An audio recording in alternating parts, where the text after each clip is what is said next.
Have you ever been part of a failing project? Most people have. I can tell you that I have. I've been part of many project failures, and I've learned a lot from it.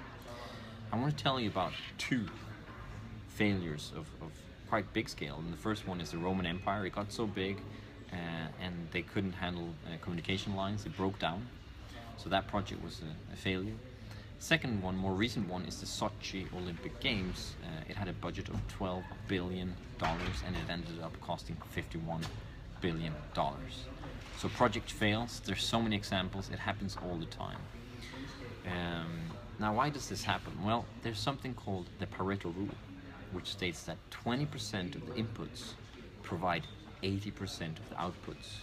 And this is true for many things in life. So, for example, 20% of the customers or 20% of suppliers provide 80% of the value in a company, or in a class 20% of the students ask 80% of the questions, and so forth and so forth. And it also goes for project management failure and the reasons for it. There's really three main reasons why a project fails. So the 20% here is that the clear number one is lack of clear objectives. Why we're doing this project, where is it going, what does success look like, what is it supposed to achieve?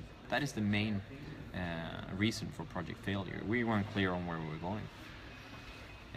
The second reason is poor practices when it comes to handling your stakeholders, people that are affected by the project, and communications. Did you know that about 90% of a project manager's time is spent on communications?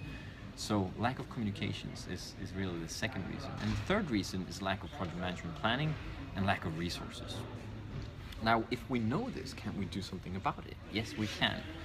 But let me dig a little bit deeper into this story here, the story of project failure. There's really three villains in this story. And the first villain here is the silo structure in companies. And so everybody knows this kind of rift between the IT department and the business. The business focuses on motivation and leadership, and the IT department on mechanics and rigorous tools and processes. Both are necessary. Both mechanics and leadership is necessary. But you need to kind of find the medium when it comes to how rigorous approach you're going to have to reduce both cultural and project risk, so to speak. So the silo structure is the first villain here, and also the inability to focus them, because there's too many projects going on in all these silos.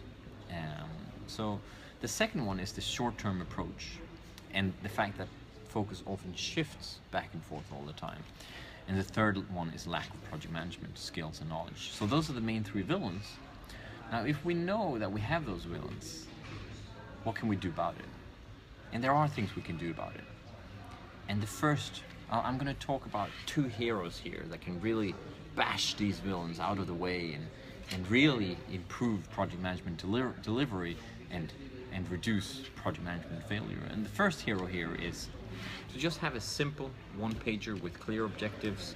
You know, where are we going? What are the main steps that we need to take to get there? You know, a little bit of money, what is it going to cost? And just a simple one-pager. And then when you have all the one-pagers of all the most important projects, then you evaluate, you know, how easy is this project to implement and how much money can it give? And you prioritize the ones that are easy to implement and can give a lot of money. And you do it chronologically, have it approved by top management, executive management, and there you're already clear on where the resources should go. So you're taking care of that one. And over time, it'll be clear when priorities change on this list, and you'll have transparency on that. And over time, you can start to put new projects on the bottom of the list to take care of that problem as well. Now, the second hero here, and a hero that is really close to my heart, is to really do something about project management knowledge. And you can really lift a great project manager that can handle a project and all the stakeholders can really lift a project and really take care of project success. And for me, project management is really about understanding where are we today, what is the as is, what are the facts, where do we want to go, what does success look like, what are the barriers in between when it comes to risks and stakeholders, and how are we going to go to the as is and crush those barriers or go around them. And for me, when I do project management training, I use this approach, and I also have a simple, what I call the project management compass or project management toolbox, with a few simple tools, and I'll give a couple of examples. The first one is a risk overview. You know, how are you going to handle risks? How are you identifying risks? How do you do that, and how are you going to handle them? And the second one is stakeholders. Who are your stakeholders? What are the power of the stakeholders? How can you use them?